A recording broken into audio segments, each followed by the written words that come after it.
Well, thank you. It's a delight to be here. Since we're kind of in a closed room and close, I'll kind of look at your face. I see a lot of questions. I'll slow down. So we'll try to walk through this and see what's going on. The Tres Amigas project, my wife calls it Revenge of the Engineers. It was designed and developed to solve a specific engineering problem. And what I would like to discuss is, first of all, going back to the electric grid on planet Earth. A number of years ago, I formed an organization called the Very Large Power Grid Operators. This organization is incorporated today, but it consists of the largest grid operators on planet Earth. We set a boundary of 50,000 megawatts and higher. And we'd get together twice a year, the CEOs would, and we would talk about problems with the electrical grid that we were all experiencing.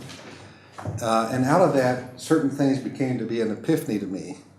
That you'd think would be intuitively obvious to everyone.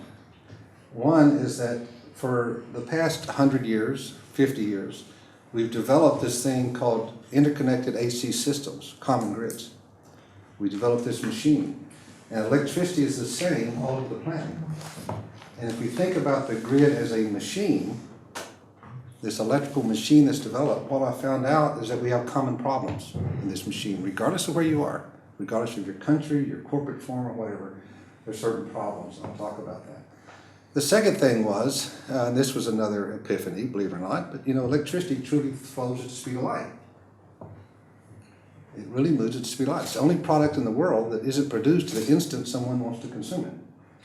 But this speed of light characteristic means that we can share in a very broad regional way. The other thing in this single machine that we've developed over the past 100 years is that, believe it or not, but this is true, half of the electrical grid are the devices that use electricity. And half the electric grid are the devices that generate, produce, and deliver electricity. Now think about that. It's a single machine, but for 100 years we devoted all of our attention to the generation, production, and distribution. And how much energy and science have we produced on the other half of the machine, the things that actually use electricity in an integrated whole? That's what we've created on planet Earth. Very large systems with a lot of tension on half the equation, almost none on the other, but they're integrated together. So what do we do now as we move forward to the 21st century? So I hope for the next few moments to try to give you some insights and some of the things that I've seen on the planet, and why we drove to Tres Amigas and kind of where we are with that product. And hopefully it'll be useful to you as you deliberate on the things that you want to do. Well, you have to know where you're coming from. Someone once said, if you don't know where you're coming from, you won't know where you're going. So where are we coming from? This is basically the equivalent of the electrical grid today. Now, it's utility controlled, and it's pretty basic. When I first created this slide, I had a black phone with a straight cord, and somebody came up to me and says, "Come on, Phil, we're more advanced than that." So I went with a red phone and a curly cord. But that's basically it. I mean, the grid today is a dumb grid. Realize we really don't know a lot of what's happening with all these devices and components on the grid today. So we put these broad operating parameters to control it. And it's worked very well, but it isn't fungible for what we need to the future, for the cost of new development, the environmental impacts, and so forth. So where are we going? We're going to this, I truly believe. From a utility controlled environment to a customer controlled electricity environment. And it truly is starting to happen. If you look at industries, all industries, look at television, for example. When it first came out, there was few channels controlled by the networks that told you what programming you needed when. And look where television is today. Same thing in the telephone industry. You had to get an operator to call and place a call. It was difficult. And look at where we are today. Industries change and evolve over time. And in the US, for example, where we had steam locomotives for 50 years, when the first diesel electric came out, they were actually ignored because they said they're too small, they're only in the warehouse, they will never be used. And yet, within 20 years, all the three businesses that had been in the steam locomotive business were totally out of business. Let's fast forward a little bit. How many of you remember the Wayne computer? Okay. You had the Wang, wonderful. Wang was great, a $3 billion company. And this little thing called a desktop came out, and Wang said, we're going to ignore it. They consciously at a board meeting said, we're going to ignore this computer because it's small, it's not functional, it's not capable to do anything. But it did one thing nothing else would do. It would network. In 3 years, Wang went out of business. So just because we have institutions developed over 50 years doesn't mean they're going to be survivable. And I hate to say that to a CEO of a major utility, but you know, these are the trends that are taking place. And I think the future in electricity will be the same thing that we've seen in television. Same thing we've seen in some of these others. We're going to move from a controlled environment by single source to where the customer is making decisions and controlling the environment. And we're starting to see many evidences of that today. I mentioned that we've all developed over planet Earth these very large interconnected AC systems. And these interconnected AC systems are single machines. That's all they are. Just big machines that are running that we've developed over time. But these big machines nowadays have created a number of problems. Okay, and this is my cliff notes, if you will, from working with the very large grid operators. It doesn't matter what country you're in, what your business is. These are the electrical problems that we're having with large interconnected AC systems. And we can talk about each one.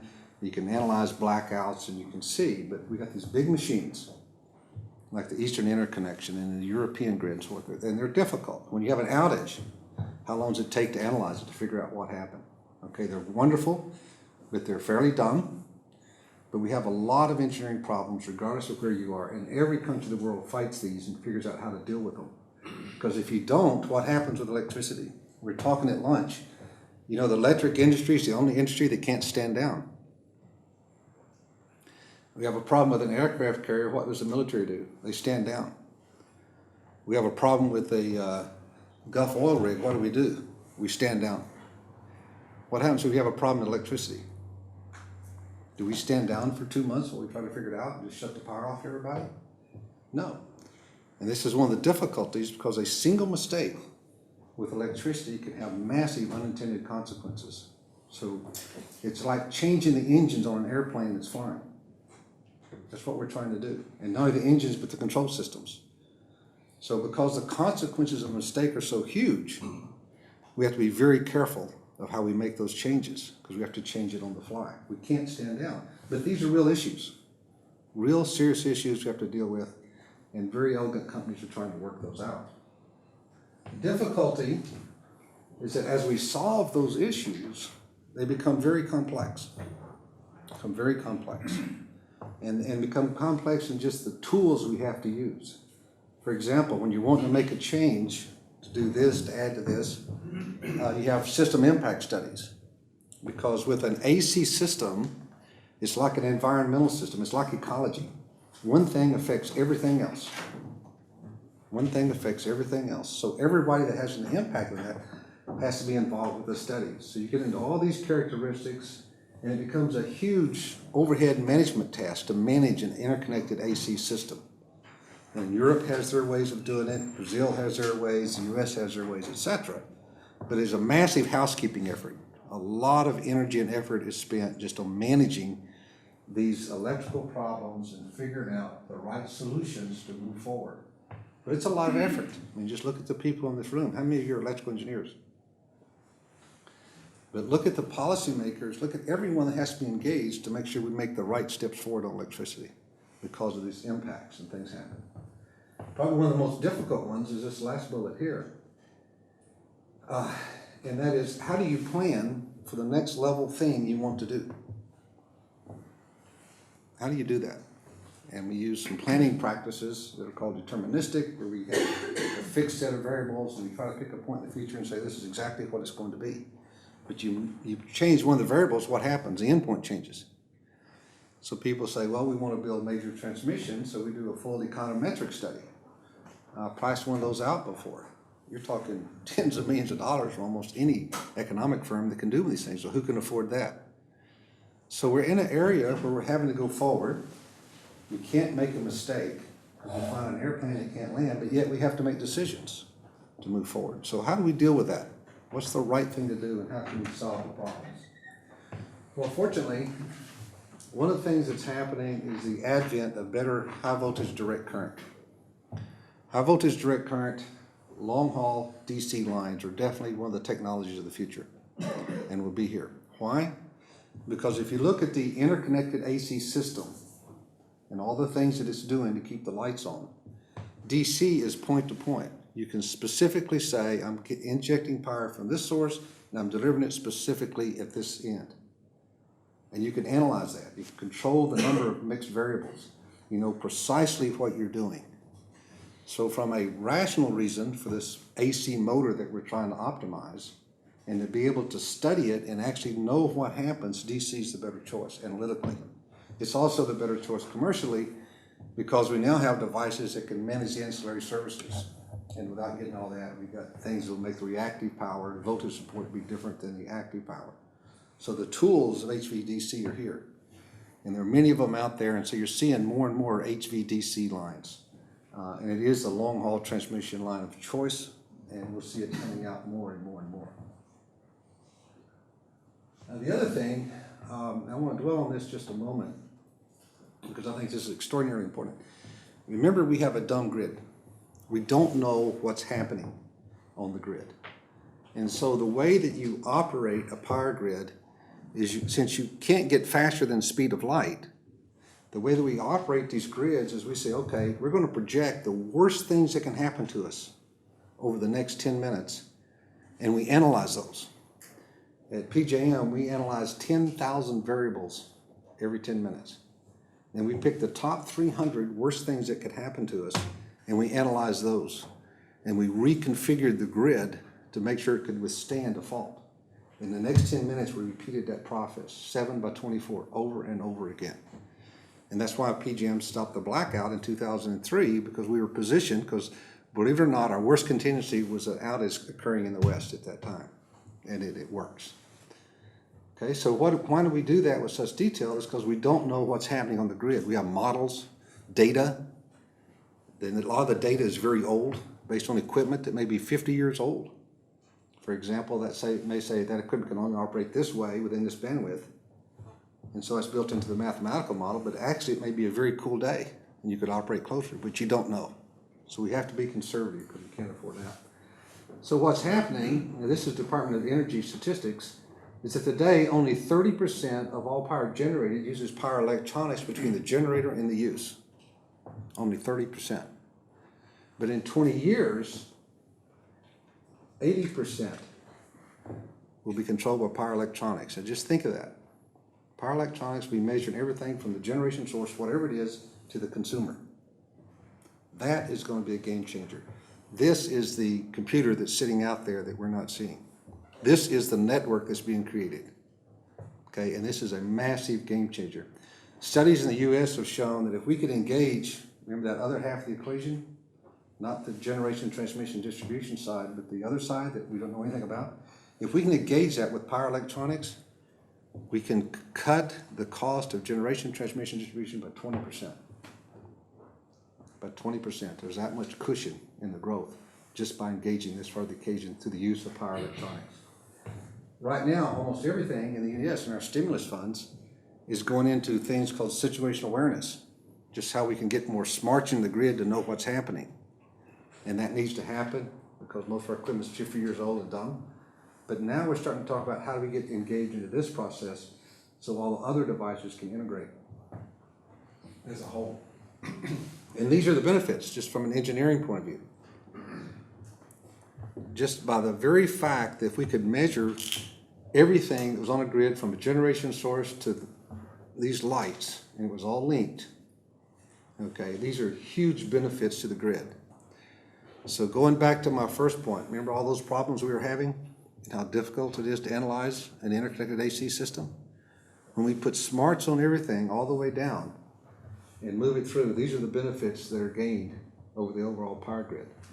But commercially, I think it's this last bullet, is that this distinction between the consumer devices and utility devices will blur and start going away.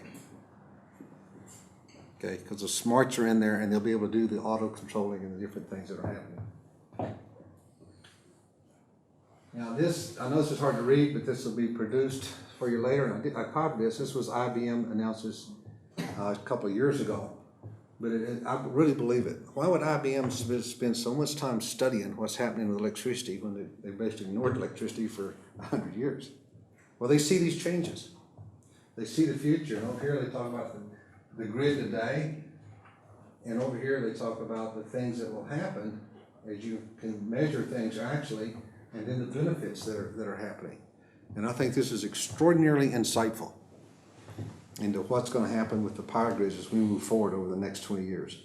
Just think about the way telephones changed, think about the way television has changed. You know, when I first became an engineer, I remember the mentor I had said, well, Phil, you don't have to worry too much about electricity. And I asked him, I said, well, Mr. Price, why not? And he said, because it's 75 years of tradition unmarred by the wheels of progress. It doesn't change. It is what it is. But things have been happening over the last quarter of a century and things are changing.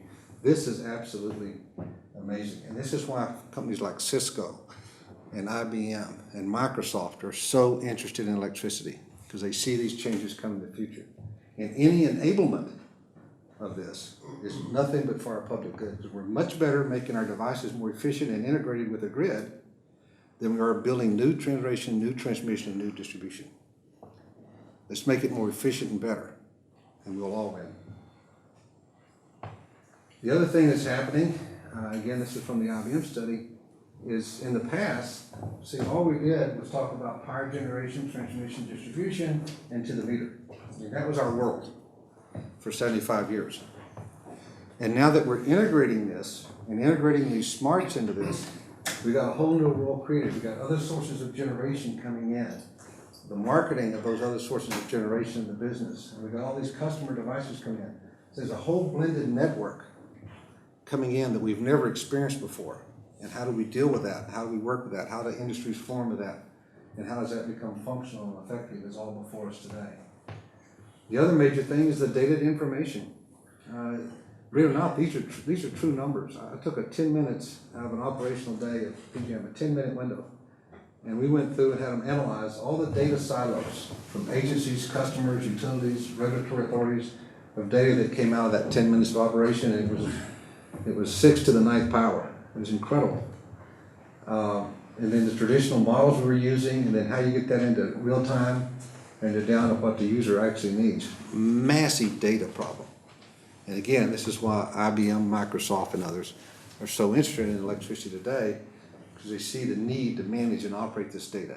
And this brings up data security and a new family of issues we deal with. But this is the future that we're moving to. So what's happening? As mentioned, I am an advisor to the Chinese, and this is the latest 5-year plan. All these lines are HVDC lines, high voltage direct current lines. And these are the dates and the size they're putting under construction. The important thing to do, a couple of points, is you look at what they're talking about here, 800,000 volts lines, 3,000 megawatts, 3,000 megawatts, 6,300 megawatts. Okay, they're looking at very big lines to accomplish a national need because all the renewable resources are here and they're trying to get them to the load centers. And they're moving on this. The newspapers in the U.S. reported last month that China is doing more for renewables and making more advancements than the United States. And they're growing ahead of us by leaps and bounds. And indeed they are.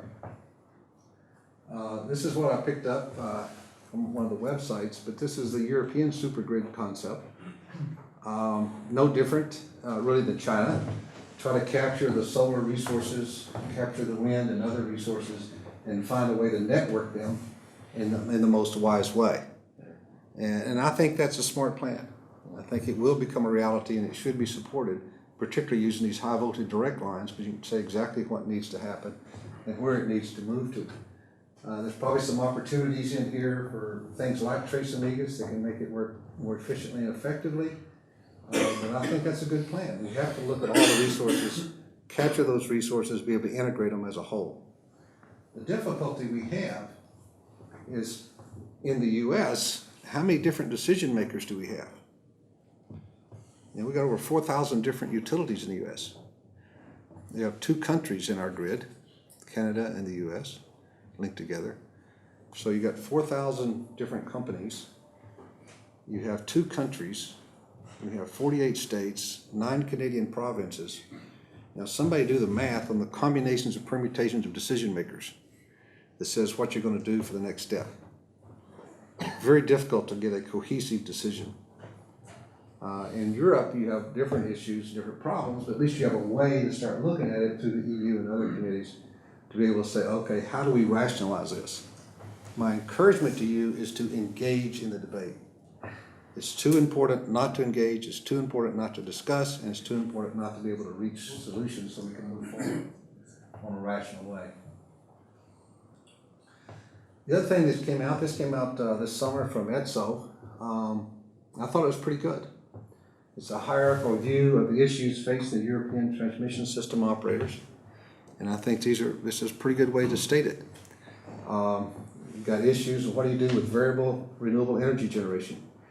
We talked a little bit at lunch about that, solar, and how do you integrate solar into this grid and the issues, how does that work? Those have got to be figured out. Storage, big issues, definitely time for storage. Demand side, that's what I was talking about earlier. Remember, studies have shown at least 20% of our energy can come from demand side because of the way we efficiently operate and work it. That's too big a resource to ignore.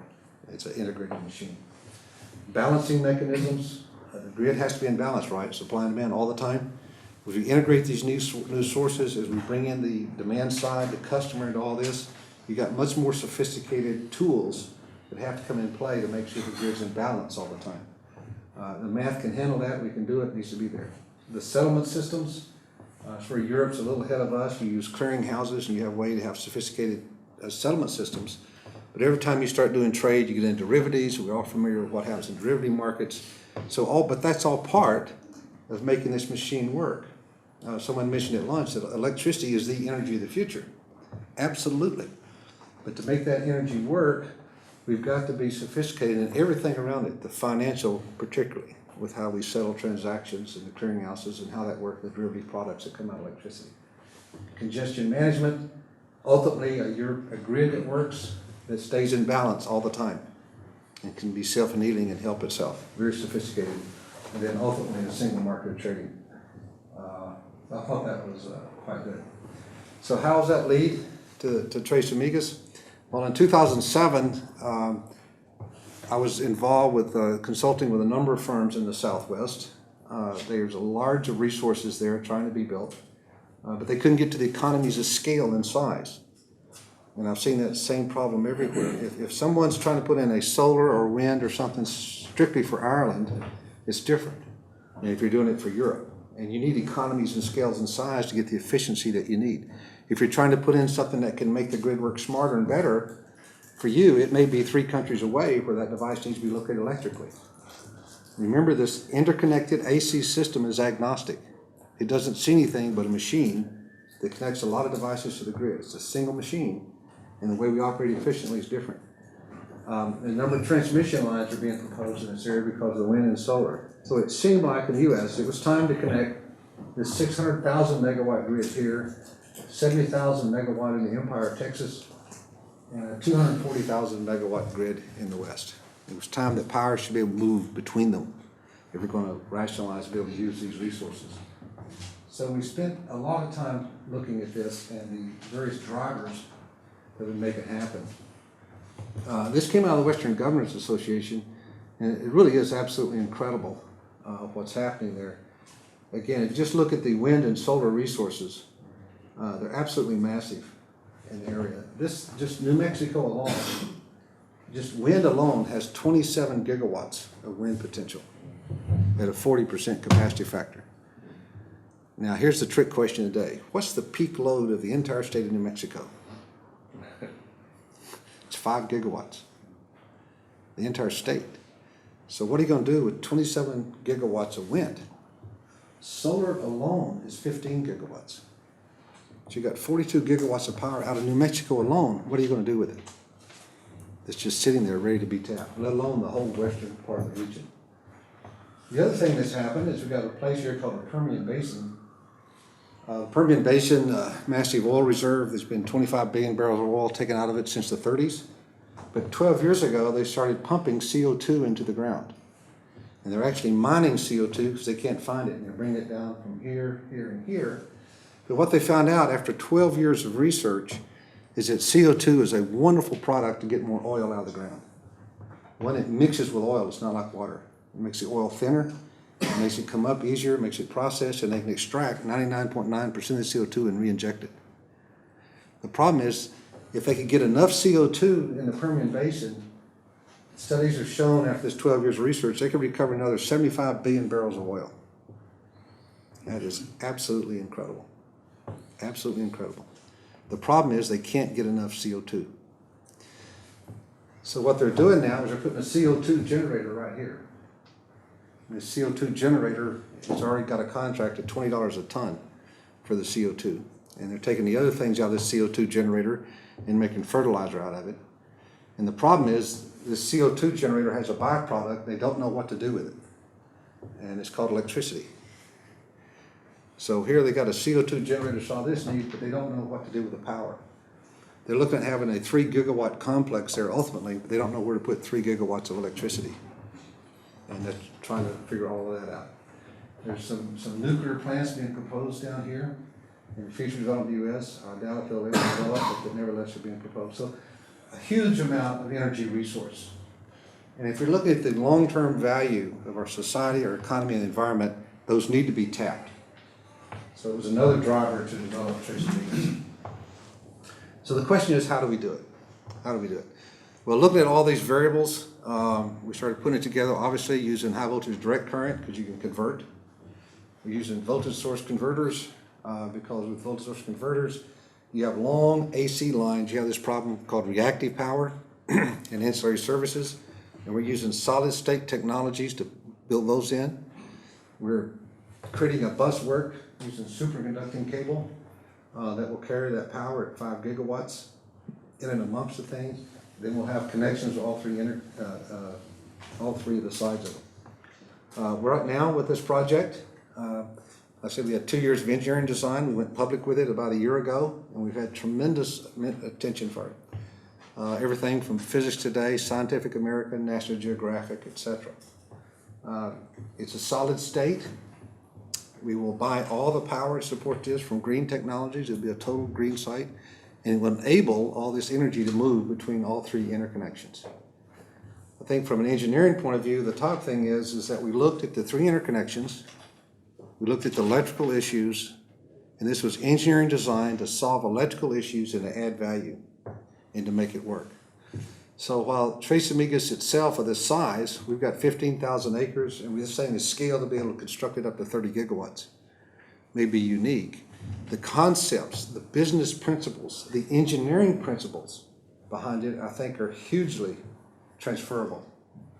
And I think the way we approach this is transferable. I use the same logic when I was talking to the Chinese and we came up with the other plan. You know, looking at the grid as a whole, looking at the changes that are taking place, finding something that adds value electrically using new, modern, sophisticated, clean engineering devices, and move it forward.